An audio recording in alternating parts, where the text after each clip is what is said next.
recorded, screen recorded. We are live. Just gotta sync all this up real quick and we should be good to go. Alright, we're good to go. How do I start this again? Alright, I'll probably do it this way. Alright, time to get down to recording. Oh, everything's set up already. Well, all I have to do is put my headphones on and that's really about it. I don't have to put my headphones on, as a matter of fact. I could leave them off because right now we're just basically doing nothing, chatting in the beginning of the video. I think there's one adjustment that I would like to make. We're just gonna try it anyway. Just close the blinds and, right? This is turning out to be much better. Finale. There we go, look at that. I love this lighting already. And I guess we should get started with the whole intro and everything. Good afternoon, ladies and gentlemen, it's NullFace and welcome to Fullmetal Alchemist Brotherhood. I cannot believe that I'm saying this in the first place. I was like, a kid watching this show. I would go back, watch this show over and over again. And the reason why is because it was literally that good. The story, the character, everything about this show is amazing. And even the world itself for Fullmetal Alchemist was amazing. You could literally go on and search it up on Netflix and Fullmetal Alchemist will be able to pop up, the little search bar. So I guess we're gonna be reliving my nostalgic childhood that I have for this series. It's an experience that I would like to get to share with y'all, the Nulls, you know what I'm saying? So with that said, that's what we're gonna do as of right now. Anywho, we're gonna be watching Fullmetal Alchemist Brotherhood episode 1, and I guess we're gonna have some fun. I cannot wait to watch this. This guy is drawing a circle in an alleyway. He just slipped and slided in, I guess. So I guess they're after this man already. Man, it's good to be back here in first place. It's been years since I even watched this series. I'm so excited as of right now. And they never mentioned Alphonse Elric in the beginning. Vic McNoga with his voice acting and everything. Oh, the intro. Hold on, I gotta run this back real quick. It is good to be back as of right now. Oh my goodness, I'm getting so much nostalgia. I just feel so nostalgic from even watching the intro to this anime in the first place. Alright, so they're after the freezing alchemist, and basically they sent out Edward and Alphonse out to go get him. I wonder what's gonna happen when they catch him. In the beginning, we were presented with Bradley and Mustang sending both of them out, so not that much. So basically a smooth intro to get into the anime. And there he goes running. Let's see what he's made of. He is the freezing alchemist. Okay, stronger than you think. Can't underestimate him. Dang, this man freezed them into a popsicle as of right now. Water makes up 70% of the body. So there's Edward Elric. And he made like a metal hammer and everything. His arm is made out of metal. That's why you had no effect at all. It's basically able to use alchemy without no transportation circuits. He just basically puts his palms together. Whatever comes to his mind, he makes something out of an object that he touches. Oh boy, getting it mixed up and everything. I see why. He's mad, so you shouldn't have said anything in the first place. Well, that's the end for Isaac McDuke. Oh, yeah, I wasn't supposed to know that. I'm trying to get a good video here. I've watched too much anime in my days, oh my goodness. Except for that Beastars Season 2, because I'm finna get on that. Actually, he ain't the Fullmetal Alchemist. I mean, he's full of metal. Okay, I'm gonna stop as of right now. But you did see what I just did, right? No? Okay. Uh-oh. An escape route. And he had like a transmutation circle on his hand. He created a fog in order to escape. So he rushed into the action without even listening. Next time a superior tells you to pay attention, you might just try it. Can't be running it without listening onto the information of your opponent. You probably would have had a chance to basically stop him right then and there. Isaac McDougall. Anti-establishment. What is the... So he's saying that he's working... What is the anti-establishment? Seems to be that he's basically gone rogue, because I don't see him working with anything else but by himself. Or probably that's what Mustang meant by anti-establishment. And the murdering type. Have you turned up any leads for getting your bodies back to normal? Maybe if you ever gave us time to look! Ah, yeah, and he's the patient one as well. Like, come on, man, you gotta give us time to look. I don't want to be sticking with a metal arm and my brother with a metal body forever. I want us to have our bodies back soon. Mace Hughes. I have no idea what that even says in the first place, but okay. You kinda got it twisted there, buddy. He's gonna call him Little. Edward already wants to wreck somebody. The moment they call him Little, he's gonna wreck somebody real quick. Of course, they gonna play that. You want? Let me play this background music real quick. That's what I use in my videos. Do y'all not recognize this? So you can see why this series has a huge influence on me. Getting it twisted once again. He's getting tense. Younger means little. You're little. Oh, look at that. Delicious tasties. Can I have some? No! Wait a minute. Mace Hughes, you didn't tell me you could cook. Like, what is the recipe? Can I get the recipe so that way I can make that over here? I would like to know. How are you gonna eat wearing that armor? Take it off, relax. We don't want to talk about that. That's confidential information that we leave confidential. Oh, Central Prison. Dang, this man is freezing everybody, using their own water against them. So Isaac is trying to get Kimberly, who is the Crimson Alchemist, on his side, and basically he's using the Ishvalan War as of means of getting Kimberly on his side. But what does Kimberly say? He has no morals for what he's done and things like that. Okay. Dang, just pushed him and he just turned into Shard. Why are you up late at night? What's wrong? What you got going on in your mind? Yeah, they're basically young at what they're doing at like a high level, being a state alchemist. Yeah, that's delicious. Can I get the recipe? Can y'all literally send me a text messages on the recipe so that way I can put it on my notes? Because I would like to make something like that. And I guess the reason why I also like this anime is because it feels so wholesome as well. The journey of just two brothers trying to get their bodies back, and then basically all these antagonists and all these other events happens that builds up and causes tension, because the journey ain't gonna be easy. So I'm wondering what those obstacles might be in terms of them being on this journey to get their bodies back. He does not like Fear Bradley for some reason. I feel like Beastars, the show, took inspiration from Fullmetal Alchemist and put it in their show, now that I'm thinking about it, because they're like showing the different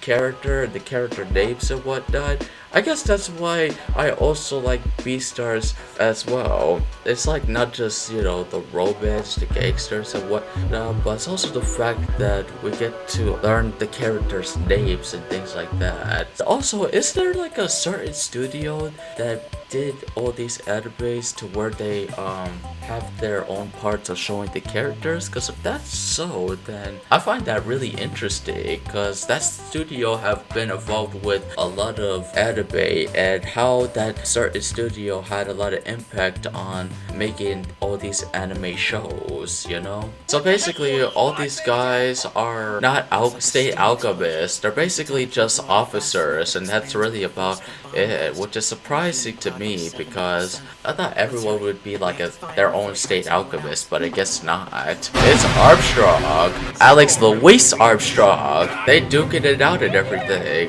Steam blast. Okay, so now we on the roof. It's been a long time, Freezer. Brother, it has been too long. Brother, it's been too long. Oh, so now Mustang versus the Water Alchemist. Oh, Mustang ain't playing no games. I guess he escaped that easily. I thought that was fun to duke it out, but I guess not. What are these circles for in the first place? Why is he like making them? And oh, there's Edward. Okay, so the circle's just activated as of right now, so we about to see what he's plotted and everything. This guy's like good with water as as a matter of fact. He could freeze things, he could like boil water. And this guy with opening his eyes, like who is he? Philosopher's Stone? Okay, so I guess he's using that, and I guess we're gonna find out what that is. He's saying that it's not his problem, so I don't know why, but I have a feeling that the fact that he believes that there's something more that the military is behind it and whatnot, or what their true colors are, I feel like that's foreshadowing into something bigger that could potentially happen as we go throughout this series. All that's on his mind is basically stopping you from doing whatever that you're trying to do. He's trying to freeze all of Central, and basically it's due to what happened in the Ishvalan War, the type of orders that Fear Bradley gave. Now it's a question of what happened in Ishval, and what were the type of orders that Fear Bradley gave. Like, what's the story behind it, you know? Yeah, that didn't do anything. That just made it worse. Now that's a plan. Let's see if that happens. Hot water. Yep, that burns.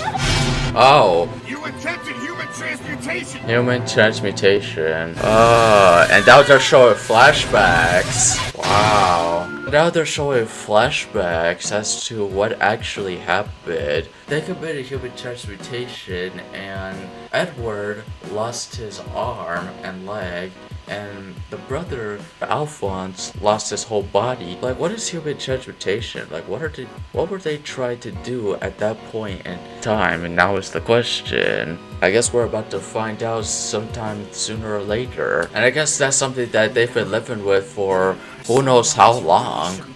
Yay! And now they're beating him up. Down the icicles you go. About to put a stop to your rampage. Ooh, that was his left arm. Trying to save this country. By freezing it overboard? I don't get it. And the circles are getting destroyed as of right now, so your plan is not even gonna work. Like, where else can you go? He's like, I'm not done yet. And it's aren't gonna work. Yay! Oh, there's Fear Bradley. Nope, you're done. At this point, it's over for you as of right now. And yeah, he does have the Philosopher's Stone, because why is he able to use his body as a weapon? The blood from his body as a weapon. You could all use a Philosopher's Stone to do that. He did it that quick. He just pulled out tell me why he just pulled out his sword and that's it, he was done.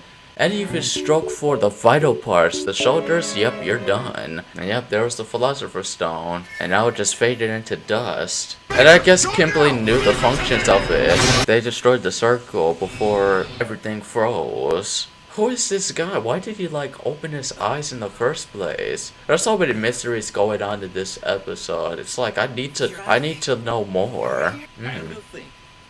That I'd actually be the one to catch him. I don't know why, I find that a bit strange, because how are you, like, no normal man can basically just pull out his sword, and then that's basically about it. I don't know, it's strange to me that he came out of nowhere and then just stopped him right then and there. You want to tell your kids this story? How are they gonna enjoy that? I don't know. Anyways, I mean, he wasn't the route that did take McDougal. Like he said, it was like Fear Bradley, and I find it strange because it's like, what's Fear Bradley all about? Like, what is he plotting? Fancy sounds. Well, I guess we as the audience do know that he had a Philosopher's Stone, and Edward and Alphonse don't. Maybe it'll say something in the Official report. Sorry, it's not, because it's just turned into dust, and oh, here comes Armstrong. Oh no. Why are you taking off your clothes? I can't watch any anime these days. Like, what is going on? First, uh-oh. Secret cutscene. Who is this? And who is that? And what is that symbol on her chest? Hello? So I guess they're plotting something in Lior, but we don't know what they're plotting yet. Ooh, that gave me chills down my spine. I love the music in this as well. Have I not mentioned that the music is also amazing in this show as well? It's always something about the music that I love. that wraps it up for Fullmetal Alchemist Brotherhood episode 1. This has definitely been a good episode and even a starting point. I have no idea who the dog and who the girl is. As I said, there's a lot of mysteries going on in this series. First we had Isaac McDougal, aka the Freezer. He wanted to basically freeze the city because of what happened in the Ishvalan War. Fear Bradley ordered his men to do there, and I guess we're basically gonna be able to find out in future episodes. And he also tried to get Kimberly on it as well, but Kimberly was like, no, I kill people because I could. So I guess there's some kind of psychopathic twisted mind that Kimberly has. And then we got some backstory from Edward Elric and Alphonse Elric on how basically they lost their body parts. How they lost it is they committed human transmutation. So we're gonna be learning their intentions as to why they did what they did, the origins of how everything even started in the first place, how the two brothers set out to find a way to get their bodies back, because that's all they're trying to do. And I think the answer is the Philosopher's Stone. Philosopher's Stone is like some kind of source of immortality, and we saw that Isaac McDougal had a Philosopher's Stone, so Edward and Alphonse were literally right on the money, but now they're never gonna know because the Philosopher's Stone disappeared. And then we got the thing with Fear Bradley. Literally, the man just pulled out his sword and that was it. This man slashed Isaac that quick to the point where Isaac was dead already in an instant. There's something definitely more to Bradley than we originally thought. That ending when they showed just Fear Bradley and Isaac McDougal, bro, he literally did it without no effort. And the fact that the boys don't have houses of their own and everything, that was nice of what May did. He was all like, hey, since y'all don't have a place of your own, come over to my place. We got some dinner and everything that all you can eat and whatnot. So honestly, that was amazing. I guess we're gonna be learning more about these characters. Mustang with the flames, his partner, Mace Hughes, and just basically a lot through. And just basically, we're gonna be learning a lot throughout this series. And other than that, I'm gonna wrap it up by saying I cannot wait for episode 2 because we're gonna see what it do. If you guys enjoyed this video, blast that like button on your way out. Also, why not subscribe to join me on this journey? And I will see you guys on the next episode of NullFace.